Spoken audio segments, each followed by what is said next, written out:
پر سو رہے ہیں, اور کیونکہ قادر پٹیل ان کی بات کرتا ہے لہذا اس کو بھی دباؤ, اس کو بھی کسی طرح ڈراؤ. یہ بھول ہے آپ کی. میں آپ کے لیڈر کی طرح نہیں ہوں کہ جس خود کہتا ہے کہ میرے گھر ایک بار ریٹ ہوا 12 بجے تو گھر میں خواتین کو چھوڑ کر کہتا ہے میں اتنی چھتیں پھلانگی, میں پھلانگتا ہی گیا, میں بھاگتا ہی گیا.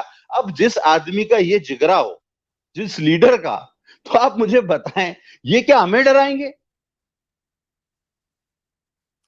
سوچتے ہیں نا, وہ سوچتے ہیں کہ ڈرائیں گے, لیکن ان کو کیا پتا ہو. اچھا, اب آپ نے ذکر کیا لفافے کا. علی زیدی صاحب کہتے ہیں کہ کوئی موٹر سائیکل پر لفافہ میرے نوکر کو دے گیا, میں نے دیکھا تو اس کے ساتھ بیسٹ آف لک لکھا ہوا تھا. ان کے اندر جے آئی ٹی رپورٹس تھی. ان کی غیر سنجیدگی اور قوم کا وقت برباد کرنے پر آپ کیا کہیں گے؟ کیا ایسا ہوتا ہے جیسے وہ کہہ رہا ہے؟ سر, پاکستان میں اس وقت علی زیدی وزیر اعظم سے بھی زیادہ پروٹوکول رکھنے والا شخص ہے. اس کے پاس پورٹ ٹرسٹ, پورٹ قاسم, اور اس نے ظلم تو یہ ہے کہ مجھے یہ حیرت ہو رہی ہے, میں نے اسمبلی میں بھی اس دن پریس کانفرنس میں کہا کہ دیکھیں یونیفارم آفیسر جو ہوتا ہے وہ ایز اے ڈی سی 3-4 عہدوں کے علاوہ کسی کو الاؤ نہیں ہوتا. اس میں صدر پاکستان, وزیر اعظم پاکستان, گورنر یا پھر زیادہ سے زیادہ ڈیفنس منسٹر. انہوں نے یونیفارم میں ایک ڈیکوریٹڈ آفیسر کو اپنا اے ڈی سی رکھا ہوا ہے نیوی کے.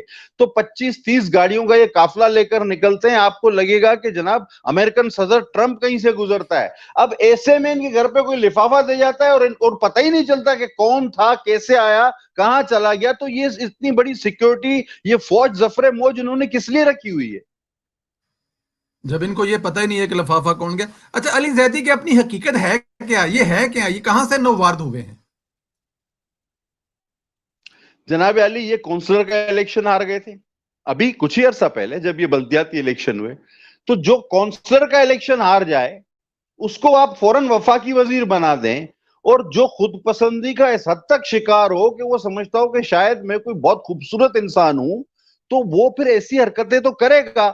میں نے کراچی پورٹ ٹرسٹ اور منسٹری پورٹ آف شپنگ کے حوالے سے ایک فہرست سوالوں کی پریس کانفرنس میں ان کے سامنے رکھی تھی, جو 7 ارب کی ای آر پی پروجیکٹ کی کرپشن سے لے کے جہازوں کی خریداری تک جاتی تھی, جو 1.25 لاکھ روپے کے پکوڑے یہ ایک دن میں کھا جاتے ہیں, یہ اس پر بھی وہ بھی سوال تھا میرا. لیکن انہوں نے میرے ان 20-22 سوالوں میں سے کسی ایک چیز کا بھی آج تک جواب نہیں دیا. بس وہ جی میرے گھر کوئی لفافہ دے گیا تھا, اس میں یہ تھا, وہ بس چل رہا ہے اس طرح. بالکل ٹھیک, بالکل ٹھیک, بالکل ٹھیک. اچھا, عبدالقادر پٹیل صاحب جب تک ان جے آئی ٹیز میں کوئی ذکر نہیں تھا, جب آپ اسمبلی میں ان کے خلاف بولتے نہیں تھے, جیسے ہی آپ نے ان کی نااہلی اور خاص طور پر مراد سعید کو جواب دینا شروع کیا, عمران خان نے یہ پروپیگنڈا شروع کر دیا. مراد سعید کو تنگ کرنے پر کیا عمران خان کو کوئی خاص تکلیف پہنچتی ہے؟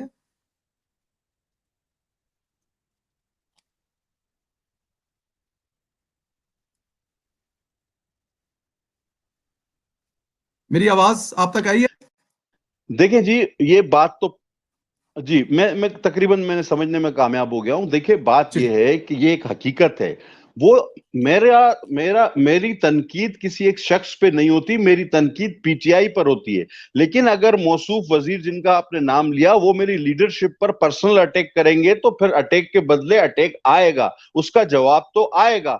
پھر ان کو پہنچتی ہے تکلیف. ارے بھائی, تم اگر اتنے نرم و نازک ہو پھول کی پتی کی طرح تو پھر مت کھیلو نا کانٹوں سے. کیوں بیکار میں اس طرح اٹیک کرتے ہو ہماری قیادت پہ؟ پھر شیشے کے گھر میں بیٹھ کے پتھر نہ مارو. پھر جب جواب آتا ہے تو انہیں ہوتی ہے تکلیف. اور علی زیدی نے تو خود اس کا اعتراف کیا کہ میں نے وزیر اعظم کو یہ سب جا کے دکھایا, اس نے بولا ہاں یہ تم کرو, یہ سب کچھ کرو. یعنی کہ انہوں نے بتایا کہ بھائی وہ جو تنگ کرتا ہے بہت اسمبلی میں, اس کا یہ کاغذ میں ذکر ہے, جھوٹا ہے سچا ہے. تو اس نے کہا بس اب شروع ہو جاؤ, مطلب قوالی کے انداز میں جو ہے نا ہم نوا بن جاؤ. تو آپ سارے وزیر ان کے لگے ہوئے ہیں, لیکن یہ مجھے نہیں چپ کرا سکتے انشاءاللہ. بالکل ٹھیک, بالکل ٹھیک. قومی اسمبلی میں آپ حکومت کو ٹف ٹائم دیتے ہیں, یہ تو حقیقت ہے. مراد سعید نے اسمبلی میں کچھ کتابوں کا حوالہ دیا. آپ نے کہا کہ میں صرف کہوں گا ریحام خان صاحبہ کی کتاب پڑھ لیں, جس کے بعد آپ پر زیادہ تنقید کی. یہ ریحام خان کی کتاب سے اتنا ڈرتے کیوں ہیں؟ میں نے جو اس میں پڑھا ہے, جی, مسئلہ سب سے بڑا یہ آتا ہے نہ وہ کسی فورم پر دہرایا جا سکتا ہے, وہ انسان سب خود ہی پڑھے تو اچھا ہے.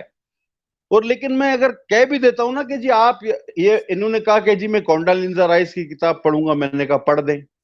پھر آئے کہ جی میں محترمہ فاطمہ بھٹو صاحبہ کی کتاب پڑھنا چاہتا ہوں، میں نے کہا پڑھ دیں، 4 کتابیں اور پڑھ دیں، مجھے صرف اس ایک کتاب کے 2 صفحے پڑھنے دیں. تو بولتے نہیں خدا کے اب آویلا اسپیکر میرا مائک بند کر دیتا ہے. اب اندازہ کریں کہ یہ 8 کتابوں کا میں ان کو کہہ رہا ہوں آپ لے آؤ، میں ایک کتاب کے 2 صفحے پڑھنا چاہتا ہوں لیکن میرا مائک بند کر دیا جاتا ہے. یہ